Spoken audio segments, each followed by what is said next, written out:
Alright guys, just San here, back for another Dragon Ball Z Dokkan Battle video.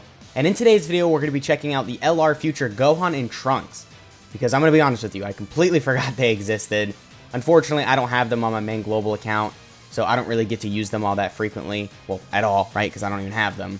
But they're still really good. Considering they released before the 200% meta, they still hold up really well because, of course, they've got a lot of damage reduction. They do have a revive once you exchange into just Gohan. So in a lot of scenarios, they're going to be looking really impressive. And they do also have some really good linking partners. I know they share majority links with the LR Vegeta and Trunks, who are obviously one of the best slot 1 units in the game. So a lot of good linking partners with them. They're on some pretty solid teams as well and have a pretty decent link set. So overall, really good unit. But of course, you know, power creep has hit them a bit because they did release before the 200% meta. But anyway, before we get into the video, if you find yourself enjoying it at any point, feel free to like and subscribe. Also, keep in mind there are timestamps in the video, so if you want to skip around to any part, then absolutely feel free to do that. And yeah, let's get right into it. So on this opening rotation, we are going to have 5 out of 7 links, so that goes with what I was saying earlier. They do link really well with the Vegeta and Trunks. And we do also have some defensive support from the Gohan in slot 3, so a good turn for them overall. And start of turn, we're at 233k defense. Alright, so that's pretty bad just for a start of turn defensive stat, right? I mean, that obviously is very low. But they do get 50% defense on their 18 key super, which I think we're going to be able to get. Yeah, okay, we're going to get 6 key spheres. So we're going to get the 18 key super. So that's 50% defense just from that. And then we also do get some attack and defense with the amount of key spheres we get. So more specifically, we get defense plus 58%, a chance to crit plus 8%, and then reduces damage received by 8% with 5 or more key spheres obtained. And then if we get 5 AGL key spheres, not only do we get those buffs, but we also get an additional 58% attack and another 8% chance to crit, and then another damage reduction of 8%. So we didn't unfortunately get 5 AGL key spheres right there. So we're only going to have 8% damage reduction, 8% chance to crit, and then the extra defense, which I think our defensive stat did go up just a bit. I already forgot what it was start of turn, but I think it went up from like, you know, like a little over 200k to now almost 300k. So, I mean, that's all right. I mean, nothing too crazy. We do get the 50% defense on super. So then after that, what we're going to be a little over 400k defense, I think. Which is all right. I mean, that's nothing too crazy. I guess we have 8% damage reduction, so that's solid. I don't know. I mean, that's really not that good. But we did get the crit, and we got the additional. Okay, so this guy does get 30% attack and defense on his 12 key super as well. So then that means that, you know, we did get some extra defense from that. So I think defensively, we were a little over 500k defense with 8% damage reduction. So that's not really the best. That does kind of suck, actually. But this isn't really a good situation for him because he does have built-in guaranteed additionals. So he launches a guaranteed additional super when you get 8 or more key spheres. So, you know, definitely if you get a lot of key spheres with him, you'll be looking a lot better. And he does orb change. We just got kind of unlucky on that first turn. So he randomly changes key spheres of a certain type, AGL excluded, to AGL key spheres when HP is 58% or more. I don't really know why they have the HP restriction behind that. I really wish they didn't. I mean, I know why they did it, because, you know, 58 is like Gohan's number, and it's a Gohan card, but I don't know. I wish they wouldn't have done that, because I feel like this guy orb changing is really crucial to him. So, you know, I don't know. Him orb changing just unrestricted would have been a lot more beneficial, but regardless, he still does orb change, so obviously that's good. But if you don't get enough orbs with him, you know, definitely you're going to notice a big drop just in terms of his, like, use. Because in his best situation, you know, you'll have the double 8% damage reduction, so that's 16% damage reduction. And then you've got the double 8% crit chance, so you'll have 16% damage reduction, a 16% chance to crit.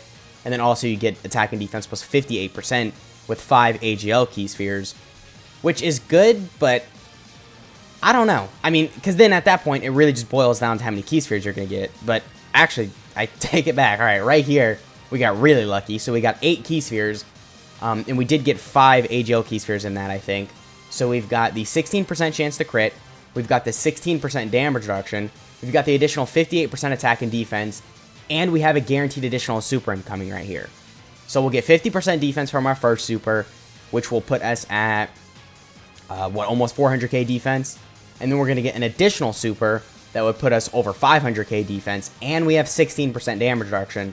And we could also get the triple super, because, of course, you know, because we're launching an additional super, we just have a more likely, you know, shot at getting the Hidden Potential System additional super. And he is also AGL. So, of course, he's got the base 5 additional just built in. So, if we get the triple, then we're going to be almost 700k defense with 16% damage reduction. And that's alright.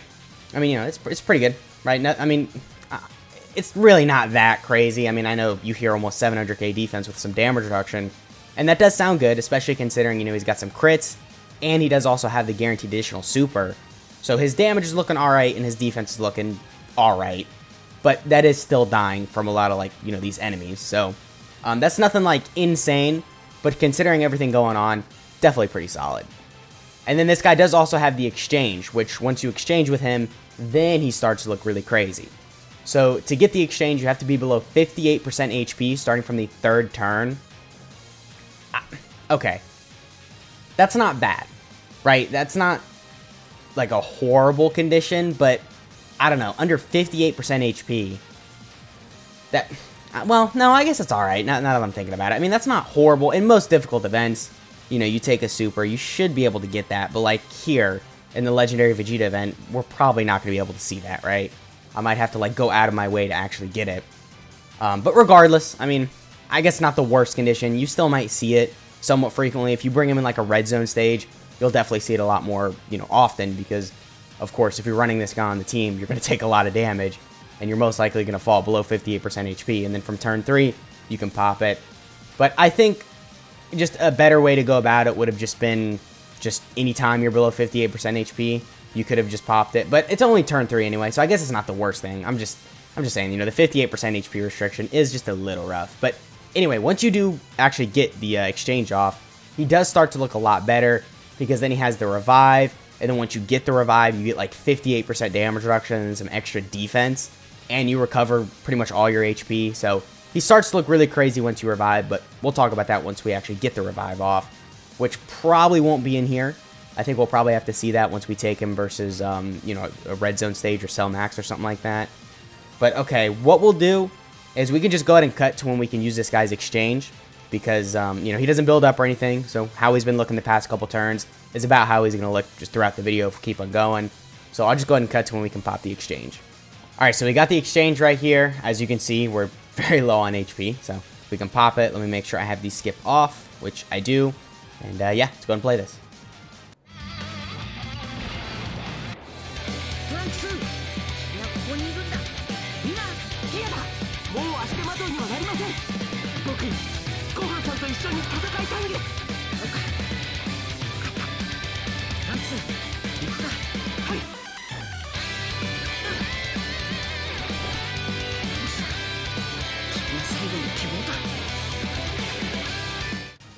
Alright, so now we're going to be looking good, right? Because, you know, in their pre-exchange state, I guess they can look alright with, like, perfect RNG. You get, like, you know, 8 AGL key spheres, you get the 16% damage reduction, you get the triple super. They can look solid, you know, in slot 2 or 3, but for the most part, they're not really going to be looking that crazy. But now, we're going to look really good. So, start of turn, we're at 75k defense, which sucks, right? I mean, that just sucks. But, of course, we do have a revive, so it doesn't really matter what our defensive stat is at. We can revive if the character's KO'd. So, I don't think we're going to survive this. I mean, we might. Okay, yeah, I'm going to put the Gohan in slot 1. Actually, yeah, we're not going to kill.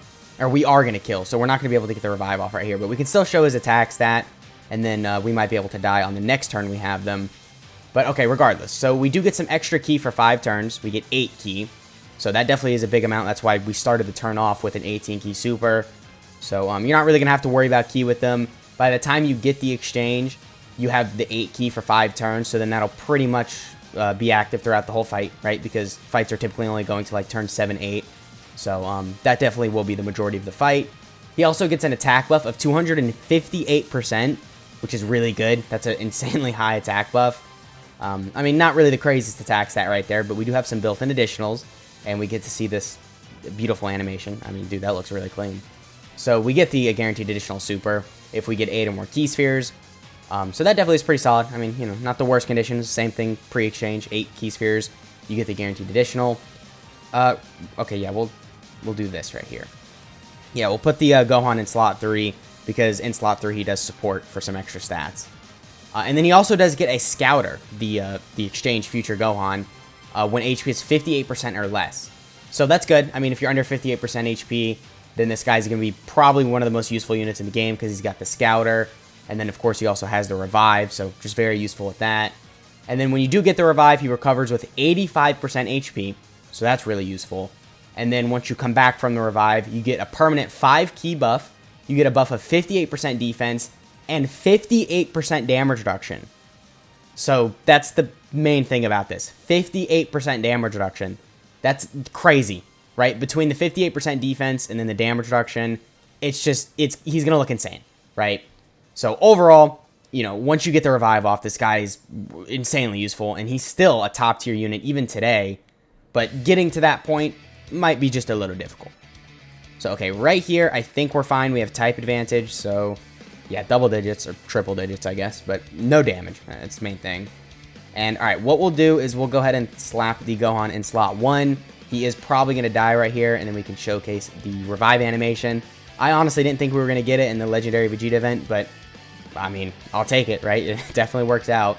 I know the animation looks really clean. I mean, all of this guy's animations look really clean, which I guess is good, right? You know, to go on into Trunks. But, okay, are we going to die? Okay, yeah, we are. All right, let's go and play this.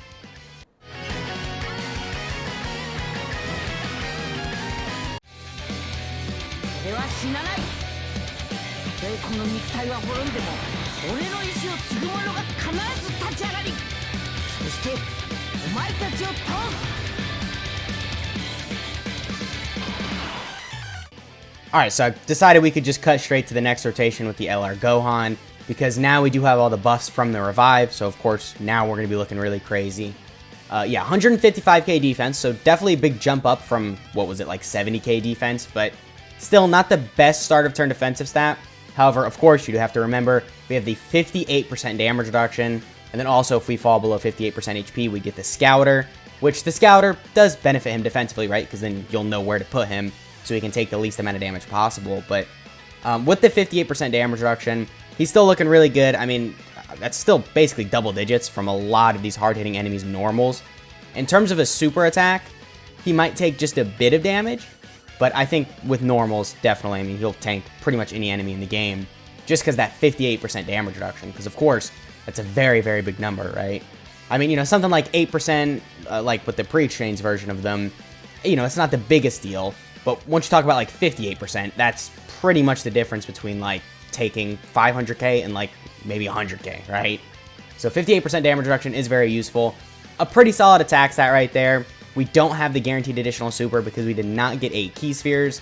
So unfortunately, we're missing out just on a bit of like his damage right there, but still pretty solid. Again, you get the Revive off, this guy's going to be looking really impressive because, you know, he's got the Scouter, he's got, you know, obviously the high levels of defense because, of course, he does have that damage reduction, and just overall, going to be a really good unit. So with all that shown, we can go ahead and cut to the Red Zone test. Not really too sure where I'll bring him. I guess maybe Super 17 would work, but anyway, let's just go ahead and cut to that.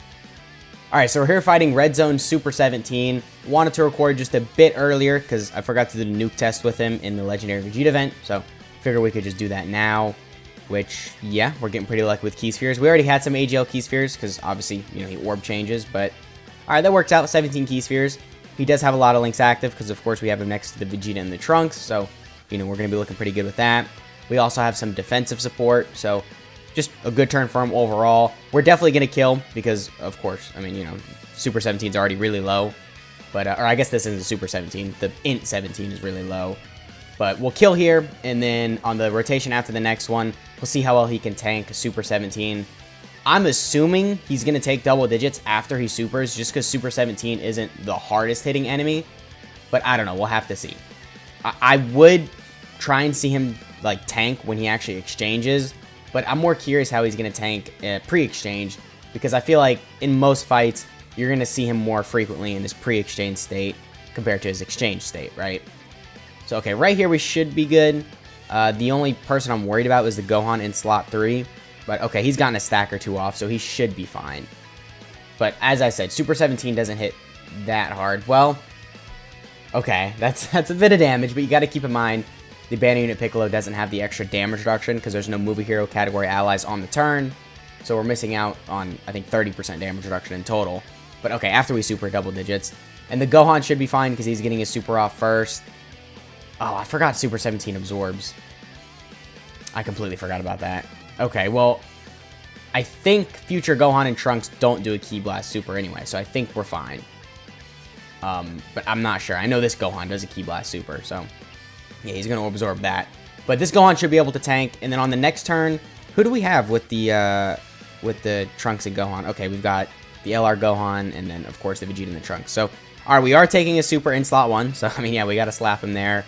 We're not going to be able to get that many Ki Spheres. Dude, this sucks. Okay, well, just keep in mind, however much damage we take right here, we could have an additional 16% damage reduction. That's so horrible. That was insanely bad luck. I'm still curious how much we're taking, though. Okay, 60k. So, yeah.